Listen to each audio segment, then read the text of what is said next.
Iedvesmas diena par mūža izglītības iespējām Kuldīgas novadā pulcējusi daudz interesentu. Ar savu piedāvājumu te ir 11 dalībnieku. Izglītības programmu klāsts ir dažāds, no formālas ar iegūtu jaunu kvalifikāciju līdz pat neformālai. Laura te atnākusi interesēties, ko varētu mācīties bērnu kopšanas atvaļinājuma laikā.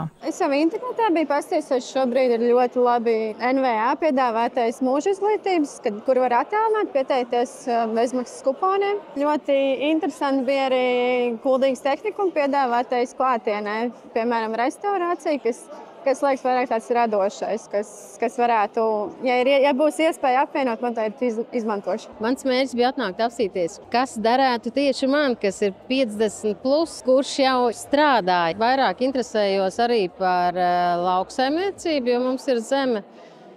Varbūt kādus projektus uzrakstīt, vēl papildus. Gribētos kaut kādu biškopību, jo pamati ir. Lai novadā attīstītu pieaugušo izglītību, izveidots rīcības plāns līdz 2028. gadam. Aptaujā secināts, ka iedzīvotāji labprāt mācās arī pieaugušā vecumā. To apstiprinājis 61%.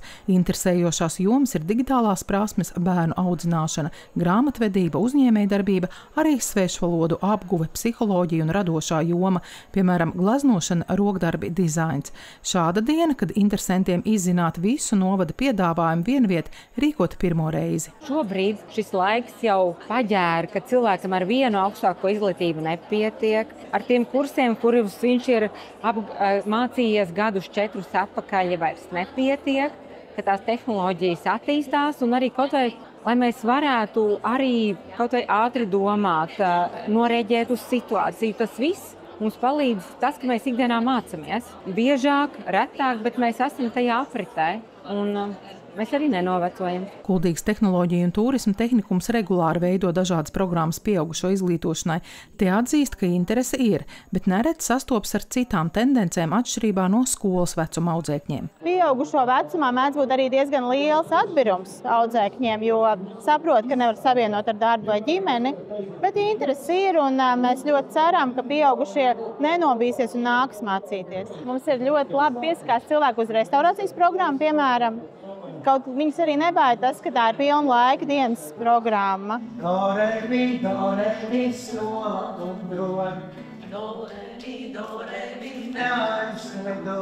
Skrundas mūzikas skolas pārstāvi atzīst, ka viņu piedāvāto programmu apgūt kāda mūzikas instrumenta spēli ierosinājuši paši pieaugušie, un te ir izveidota atsevišķa programma tieši viņiem. Mēs varam popularizēt savu skolu.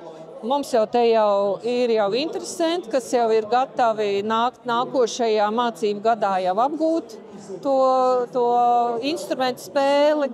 Un, protams, ir cilvēki ar tiem saviem nepiepildītiem sapņiem, kuri to ir nožēlojuši, ka nav apguvuši bērnībā. Šīs ir tās mācības, kurās cilvēkiem bez digitālajām vai zemām digitālajām prasmēm tiek dota iespēja bez maksas apgūt mācības tātad gan no datora ieslēgšanas, bet tas nav padziļināts. Tas ir tas pirmais, lai, iedzīvotājs ieslēgtu datoru, iekļūtu, piekļūt šai interneta vietnei un, jau sāktu izmantot, viens ir tas primārais, lai vispār, informāciju sameklēt, e-pastu izveidot, sazināties, līdz pat 3. līmenim, kur jau apgūst jau vairāk šos valstī pieejamos e-pakalpojumus, attiecīgi tātad e-paraksts, elektroniskā deklarēšanās sistēma, tātad e-adrese, e-veselība, tās lietas, tātad no pamata līdz jau nedaudz vairāk aktīvi digitalizētam cilvēkam. Statistikas dati liecina, ka iedzīvotāju skaits Latvijā, kas piedalās pieaugušo izglītībā, pieaug,